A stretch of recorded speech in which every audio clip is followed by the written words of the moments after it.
Hello, everyone. Welcome back to the channel. For those of you who don't know me, my name is Ursula Bielski. I've been a paranormal researcher and a writer and a historian for over 30 years. And this series, This Present Darkness, is all about strange occurrences of the supernatural in our lives and how we can make sense of these and use these occurrences to make a lot of spiritual progress, hopefully. So thank you so much for joining me. Tonight, we're going to be talking about very compelling topics. It's something that I call Hands of Death. And you may have seen stories about these occurrences online or newspapers. They're instances where ghostly handprints will be left behind. That's right, ghostly handprints. It seems like it doesn't make any sense. We're going to look tonight at how we can make sense out at least, I think, some of these instances of the supernatural visiting our lives. I've been interested in this topic of ghostly handprints for a long time because, of course, I've done a lot of my work, most of my work in Chicago.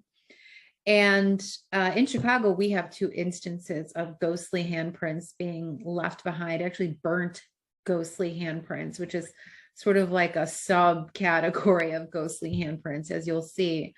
But we're going to be looking at some of the most famous cases of these handprints. And I think some of the cases that are really going to convince you that this phenomenon is real, at least in some of the instances. And I think we can take a lot away from some of these reports of these handprints and really improve our lives and the lives of a lot of other people if we take them seriously. And you'll find out just what I know about that in just a few minutes. So I'm going to open up my slide presentation here. And let me make sure I share my screen so that you actually know what I'm doing, can see what I'm talking about. All right, here we go. All right, so without further ado, let us just jump in. The first ghostly handprints I'm going to be talking about is a phenomenon that's been reported at least all over the United States in a lot of different locations. And I think it's probably been reported in other parts of the world too. I didn't actually look into that for tonight, but I am going to look into that if this phenomenon has been reported elsewhere in the world. This is the phenomenon that talks about and again, this is a story that's been localized in a lot of different places. Most people call this an urban legend. So most people think it's not true. It didn't really happen. So the story really has no origin. It's just made up. But nonetheless, there seems to be some sort of supernatural or paranormal phenomena that happens at these locations. Here's the general story. At some point in the past, there was a school bus accident when a school bus was crossing the railroad tracks at some location, and the bus was struck by an oncoming train, and all or some of the children on the bus were killed. So ever after, they say, at this train crossing, if you drive your car to this spot and stop it right in the middle of the tracks and put the car in neutral, your car will be pushed off the tracks, pushed out of harm's way by the ghosts of the children who died in the train and school bus accident. Now, we find stories like this all over the country. Like I said, maybe all over the world, as I'll find out for you. But what people have come to do over the years to test this is to go to the site, drive to the site with baby powder sprinkled on their, or talcum powder sprinkled on the trunk of their car, or the bumper of their car, back of the car. And they will go and park the car on the railroad tracks, put the car in neutral and wait. And then a lot of times their car will be pushed out of the way, right? Out of the way of harm. And then when they drive and pull over, they'll find these handprints, usually little handprints, like handprints of children, in the baby powder that they've put on the back of the car. So let's try to find out the origin of this. The origin of the story seems to be San Antonio, Texas. This is where this legend began, and it began at this railroad crossing on Shane Road. This is not far from the San Jose River.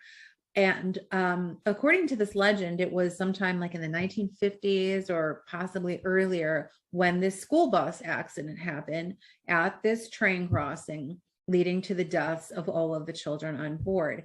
And so for generations now, local kids and teens, ghost hunters, of course, have come to this site to test this legend. And they will put the baby powder on the back of their car, park the car onto the tracks here, put it in neutral and wait. And sure enough, a lot of the times their car will be mysteriously pushed out of the way. Well, long ago, apparently it was discovered that there's an incline here. So this road actually slopes slightly down. So if you put your car in neutral here, it's going to roll off of the tracks. I don't know if this is true. That's what people say. I don't know if that's a theory about it or if it's actually been proven, but that's the theory about why it's not paranormal.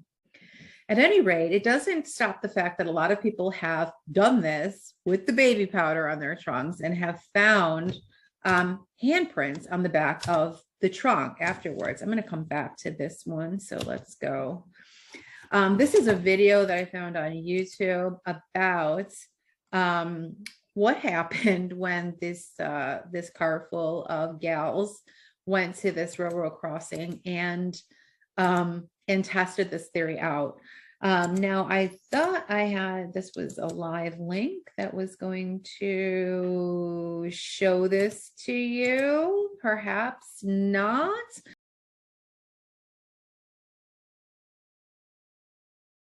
Shane Avenue railroad crossing in San Antonio, Texas.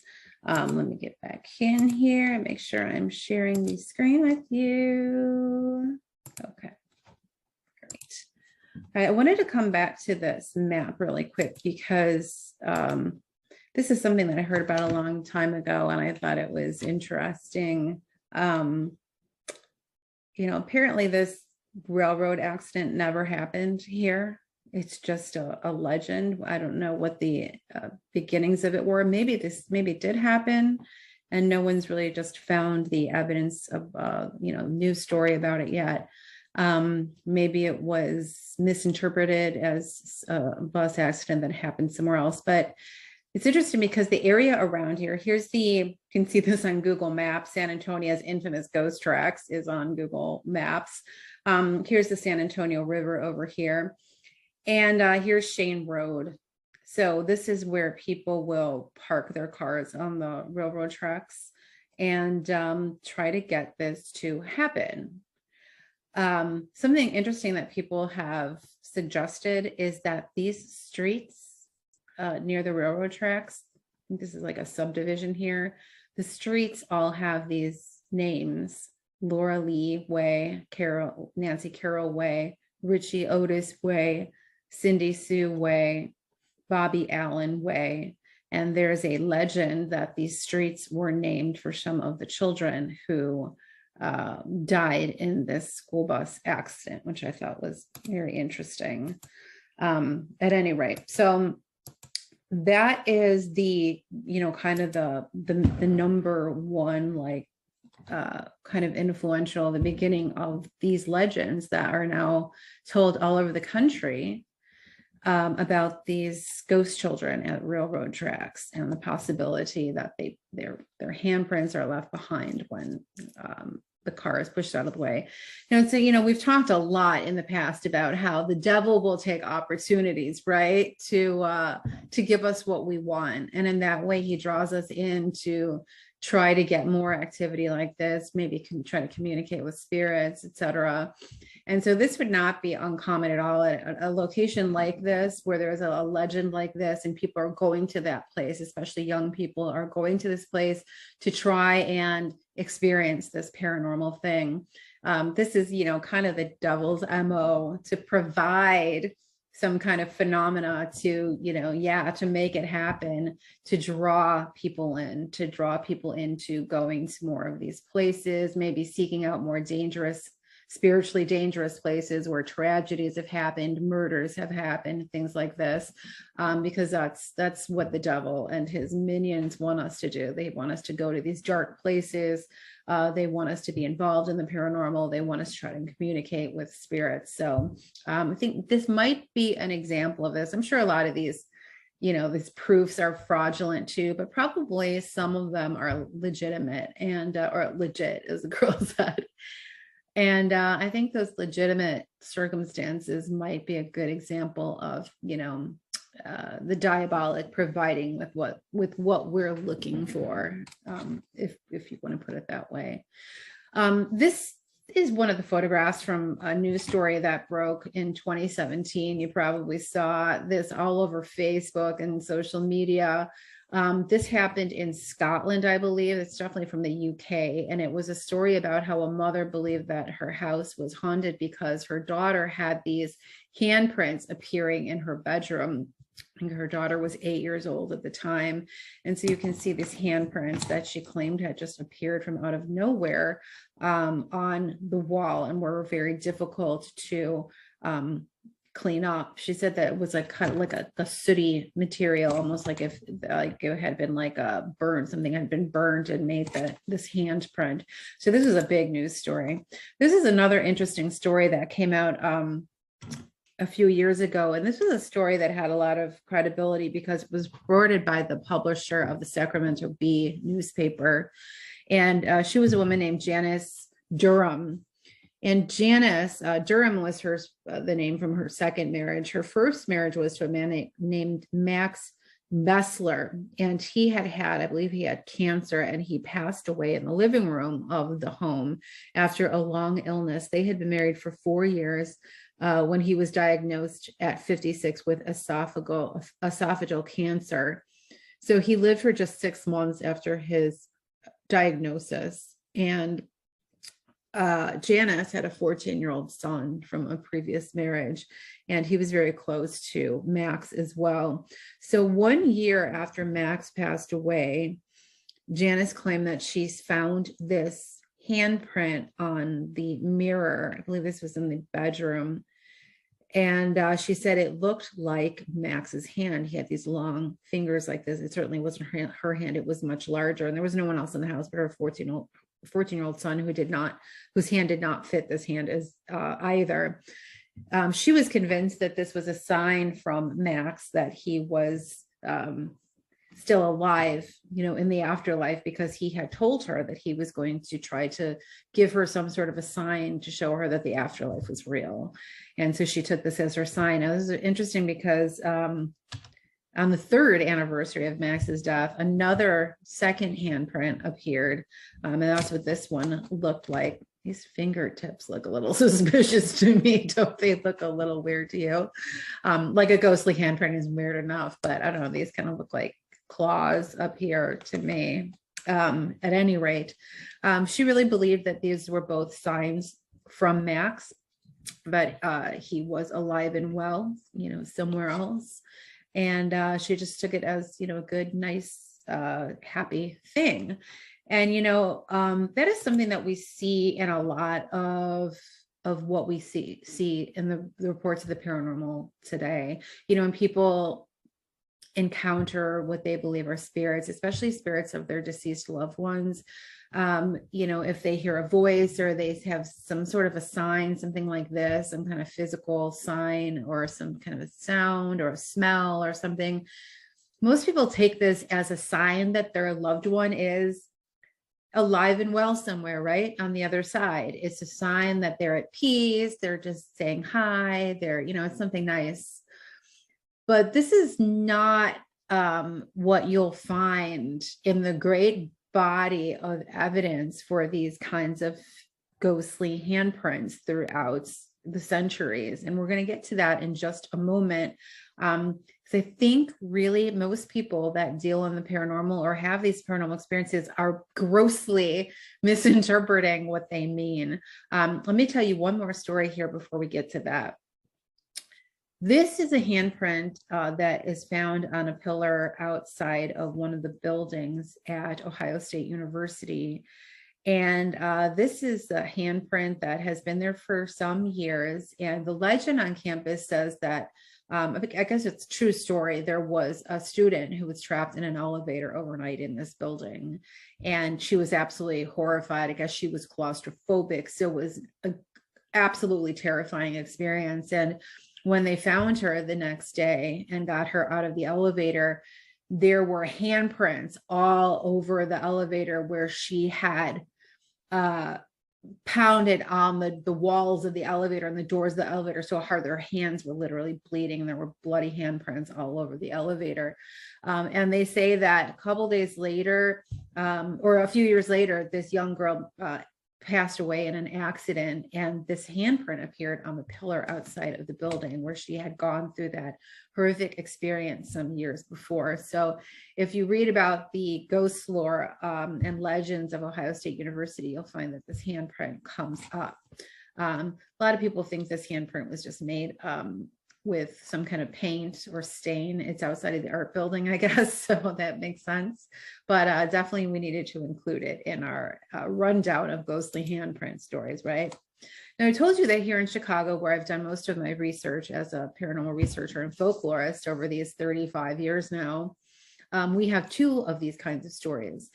And this is kind of our segue into the main body of what we're going to talk about, because I believe, I've really come to believe that these two stories are part of something that is known as handprints of the holy souls in purgatory. And of course, this is a Catholic idea that when we pass away, if we're not, perfect and have lived perfect lives without sin, but we're not bad enough to go to hell, we go to a place called Purgatory, which is kind of a holding area where we are purified before we can go to live with, the Heavenly Father and Jesus and our loved ones that have been purified. So, we're supposed to live a good life, do good works, do works of penance to make up for our sins and all of this, so that hopefully when we die, we won't have to spend a lot of time in purgatory. But we know from some private revelations that people have had, like different saints, that some people, it seems, spend hundreds of years in purgatory. So it's really important that we pray for people when they pass away, and especially have masses said for people, because masses are like the get out of jail free card for, not free, but pretty easily card for people in purgatory. A mass or two or three can get someone out of purgatory that might be there for, tens, scores, or hundreds of years. And this is why we always pray for the dead. And if you go to a funeral, you'll get the little mass card at the wake.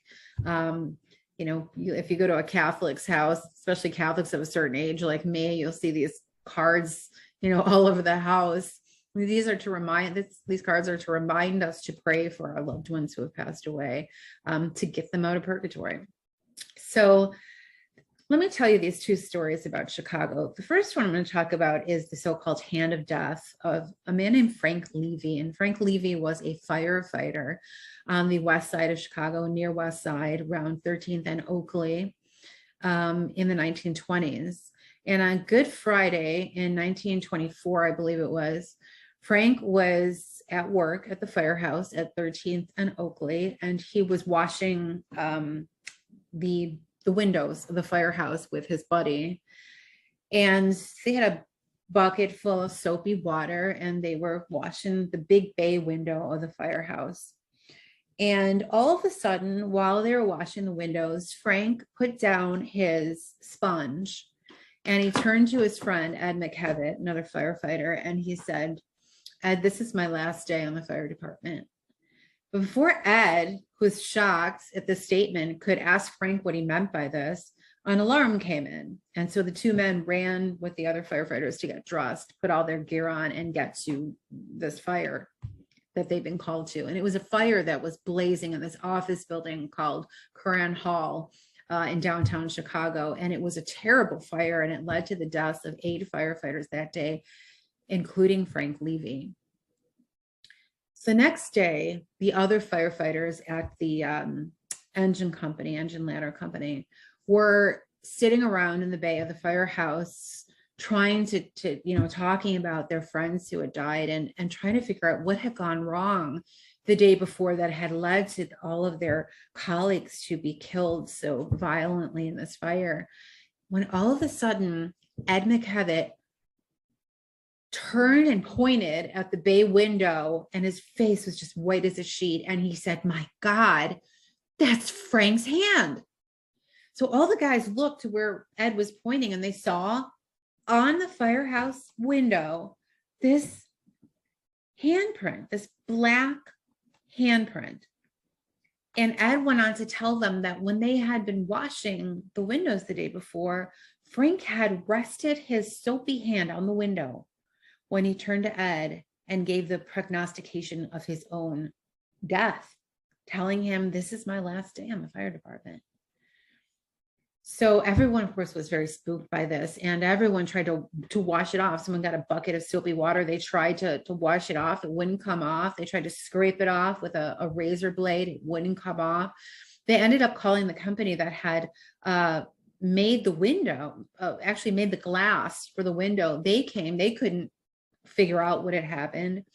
And according to legend, an administrator from the Chicago Fire Department finally came with Frank Levy's file and matched the fingerprints in his file that he had given when he got on the job with the fingerprints of this handprint. And according to the legend, they matched. I don't know if that's true or not, but that's the legend. At any rate, the handprint of Frank Levy stayed on that firehouse window for 20 years, and 20 years to the day that it was made.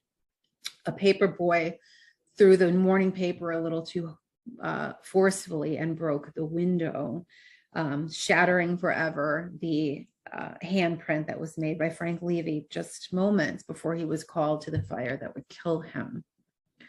The story is still told all over the world by veteran firefighters to probies that come on the job, and it's still a big part of Chicago ghost lore as well. I never, really thought much of this story. I thought it was interesting, but it seemed like I was with the camp. There was a theory that Frank somehow had a sense of his own imminent death, and that this caused some chemical reaction in his body that, went married with like the oils in his hand or something to cause this handprint, this indelible handprint to be made. So that's kind of what I always thought. And it wasn't until years later that I started to discover and look into the phenomena of these ghostly handprints, that I realized that this firefighter, Frank Levy, a Catholic, Irish Catholic firefighter, that there might be something more to this, something much more spiritual to this than I had first given it credit for. So let's move on to the next Chicago incident before we go into more of that. You may have seen this photo before if you're a Chicago ghost hunter or any ghost hunter. This is one of the most famous paranormal photographs out there. These are the mangled and burned bars of Resurrection Cemetery on the south side of Chicago, which many people believe were mangled and burned by Chicago's most famous ghost, the hitchhiking phantom known as Resurrection Mary. These bars were burnt like this and mangled like this in the 1970s. One night, there was a truck driver that was driving past the cemetery in the wee hours of the morning, and he saw something out of the corner of his eye. And when he looked, he saw that there was a girl that was locked inside the cemetery, and she was clutching the bars, looking very much afraid. Resurrection is a huge cemetery. It's one of the biggest cemeteries in the country. And it's not unusual at all for people to be locked inside after closing time when the caretaker did know that they were there. In fact, if you go there, there's a sign inside that says, if you've been locked inside, just wait, someone will be around to let you out. So if you go there any day, like right after 5 o'clock, you'll probably see a couple cars waiting behind the lock gates to be let out. At any rate, the truck driver went to the police station and told the police what he had seen. So the cops called the caretaker of the cemetery to meet them at the gate. But when they got there was no sign of this girl that the driver had allegedly seen, but burned into these bars, these mangled, scorched bars, were what looked like the imprints of fingers. You can see them here. And these were delicate fingers, they were described as tiny hands, like the hands of a young girl or child.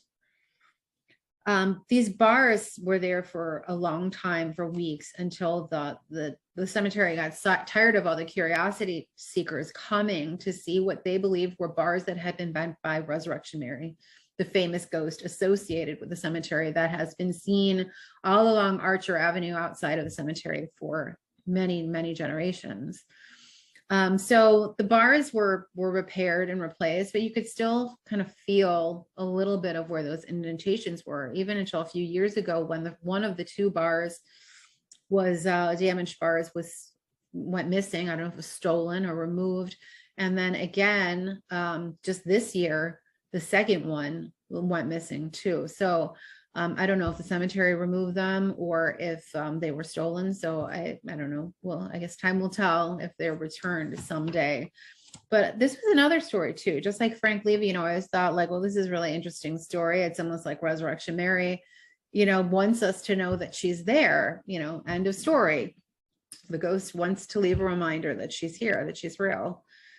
Was that all that Resurrection Mary or whoever if this was a phantom that left these handprints here, was there something else that they were trying to tell us that none of us have picked up on?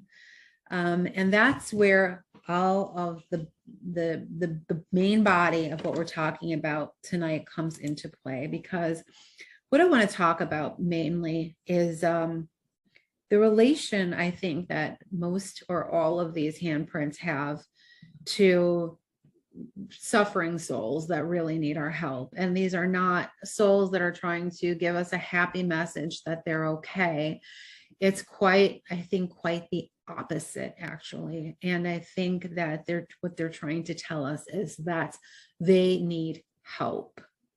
We're going to be talking about some interesting exhibits, artifacts that are on display at this little church in Rome. In fact, it's the only Gothic church in Rome. It's known as the Church of the Heart of Jesus, and is also called the Sacro Cuore de Suffragio, or the Sacred Heart of Suffrage. So the suffering Jesus. The church goes back to 1917, and it's on the Tiber River in Rome, just 10 minutes away from St. Peter's Square. Now, inside the church is a little museum, which is known locally as the Piccolo Museo del Purgatorio, and known in English as the Museum of the Holy Souls, or the Holy Souls in Purgatory. And the only exhibits that this museum has are household objects that have been allegedly burned by the hands of spirits. The museum began when a priest, what was this priest's name? I don't have his name on here, I don't think. Hold on one sec, see if I can find it. At any rate, there was a priest I think he was at the church here, assigned to the church here, and there was a terrible fire. And after the fire, he noticed on the wall, there was a scorch mark that looked like a person. And I don't know how he came to believe this, but he came to believe that this was a mark that had been left behind by a suffering soul in purgatory that wanted to ask for prayers to be released from purgatory. So if you go to the church today, you can still see this scorch mark that looks to many people like a person. So these exhibits in the museum, as I said, are all household objects that have had these burn marks appear on them. And each one of the objects has a little story card with it that talks about what happened, what was the circumstance that led to this handprint being left behind. And in all of these situations, there was some kind of visitation on a living person by someone who had passed away, where the person asked for prayers. So the person who had died was asking for prayers or asking for masses. And again, we believe prayers and masses release people from purgatory. So let me just go through a few of these from you. This one is an imprint of a scorched hand on a desktop. And this is a section of wood from a desk that belonged to the Venerable Mother Isabella Fornari. When you say venerable in the Catholic Church, this is someone who's on their way to sainthood. So venerability is a station, you know, kind of a stage on the way to sainthood. And we say that someone is venerable means they're like, you know, honorable, they're worthy of our honor and respect. Okay. Venerable Mother Isabella was the abbess of the Poor Clares Monastery of St. Francis in Todi, Italy. And so you can see this is a clear imprint of a hand that was burned into the desk. And it said that this mark that was left behind was left by the former abbot of the Benedictine brothers and fathers in a town called Mantua. And this was alleged to have occurred in November of 1731. So this was an abbot of a Benedictine order of priests and brothers who had appeared in November of 1731 to this abbess in another town in Italy. And she said it was a message to her that he was suffering in purgatory and that he needed masses. Now, Mother Isabella reported to her confessor, this was the priest that she would say her confessions to. He was a father of the Holy Cross, Isidora Gazzata, and she told Father Gazzata that this spirit placed his hand on her sleeve during this visitation and burnt a hole through it. And this garment, I think I might have a picture of that too later. The garment and the top of the desk bearing these burn marks are both in the collection of the museum in Rome. So interesting. This was a handprint that was left behind, burnt into a book in 1815. A book belonged to a woman named Marguerite de Morlaix of Metz, France. She claimed that she was visited by her mother-in-law who had died 30 years before. I remember I said, people can be in purgatory for a long time. It's not like they die. We say a couple prayers, we have the funeral mass, and like magic, you know, they go to heaven. It seems for most people, it's not like that. It's a lot longer. So the mother-in-law appeared to Marguerite, and she said that she was asking Marguerite to go on a pilgrimage and also to have 2 masses for her, said for her. And she said these were the things that she needed in order to be released from purgatory. Marguerite was worried that this was a demonic spirit, so she asked for a sign that this was truly her mother-in-law and that she was truly in purgatory, and answer to that request, allegedly this imprint of this hand was left behind on the book that Marguerite was reading at the time of the apparition happening. These were oftentimes these handprints are burned, or hands are burned into bedclothes like sheets, pillowcases, nightgowns, pajamas, night caps, you know, back in the day. And this happened in one case in 1875 when Louisa Le Senecal, who had died 2 years earlier, appeared before her husband, Luigi, in a small town in France. He was asking for prayers and masses to be said, and she left these burn marks behind on his nightcap that he was wearing in bed. And there are a number of these instances, as I mentioned, where these burn marks, hand burn marks, were left on night clothes, clothing and bed sheets. So very interesting. Another book where these images were left behind. So the museum is full of all of these artifacts, and it's fascinating. So if you go to Rome, you can visit this museum. The artifacts are there, still there, even though the priest who began to collect these artifacts and curate them has now passed away. The museum is still open and you can visit it. And there's been a lot of increased interest in these artifacts and this phenomenon in recent years. And you'll find more and more articles online about this phenomena, but not like a whole lot of detail, except just a couple of years ago, this incredible book was published, and I cannot recommend this book enough. It is called Hungry Souls, Supernatural Visits, Messages, and Warnings from Purgatory.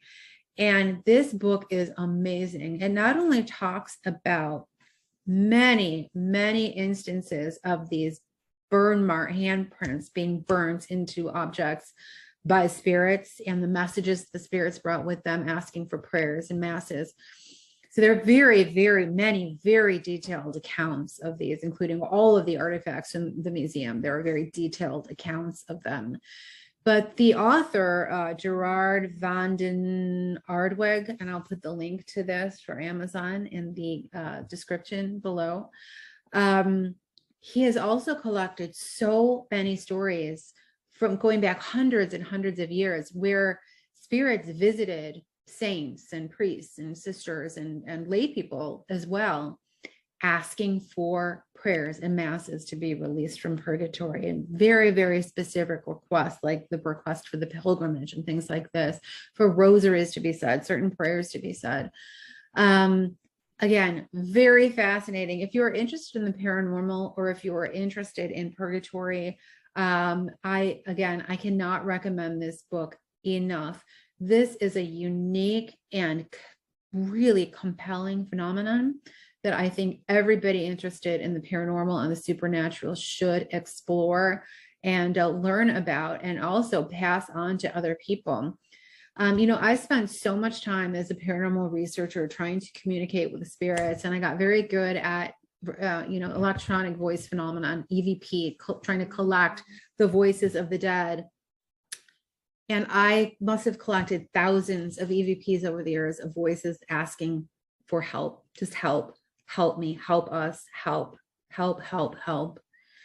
And, you consider these like not great EVPs. They're just like, oh, they just asked for help. And you just go on to the next one, hoping to find something good, a good one. And you just dismiss them. And when I look at this, was a real eye opener for me in the last couple of years, when I really changed the way that I look at the paranormal and the way that I research the paranormal, and stopped doing it for fun, realizing all of those voices over all of these years that have asked me for help. And I just, discarded them, just ignored them, went on to the next one. And I realize now exactly what they were asking for. So now each day when I pray, I ask God to please assist all of those souls that asked me for help in the past that I ignored. Please help them get to heaven. Please help them be released from purgatory. And I've had masses said for them and all of that. So I find it so sad now when I think, not only myself, but the hundreds or thousands of other paranormal investigators out there that constantly hear, in recordings and through ghost boxes and Ouija boards and all of this stuff, and mediums and psychics, these requests for help, these pleas for help. And we think, oh, they need help. They have a message for us. They want us to help them, go to the light, and we tell them to go to the light. They can't go to the light. They can't go to the light because we tell them to. They can't go, they're not waiting for us to tell them that they're dead so they can go to the light. What they need from us is prayers and masses to go to the light. They can't go to the light on their own. So I hope this small video will help some people understand what those pleas for help really are in most cases, or if not all cases, when we investigate the paranormal and haunted places. And I hope if you are involved in research into the paranormal and supernatural, that when you hear or sense cries for help, that you will consider that just maybe the cries for help are for something very profoundly spiritual that is very, very much in need by these spirits that are reaching out to us. So thank you so much for being here tonight. I do hope you pick up the book Hungry Souls and read some more about the Museum of the Holy Souls in Purgatory in Rome. And next week, I will be back here with you to talk more about some further permanent paranormal objects. And until then, I hope you have a great rest of your weeks. Thanks so much for stopping by. Please make sure you like the video, share the video, subscribe to the channel, and hit that notification bell so that you get notified when we release new videos. Thanks so much for being here. I'm Ursula Bielski. Take care.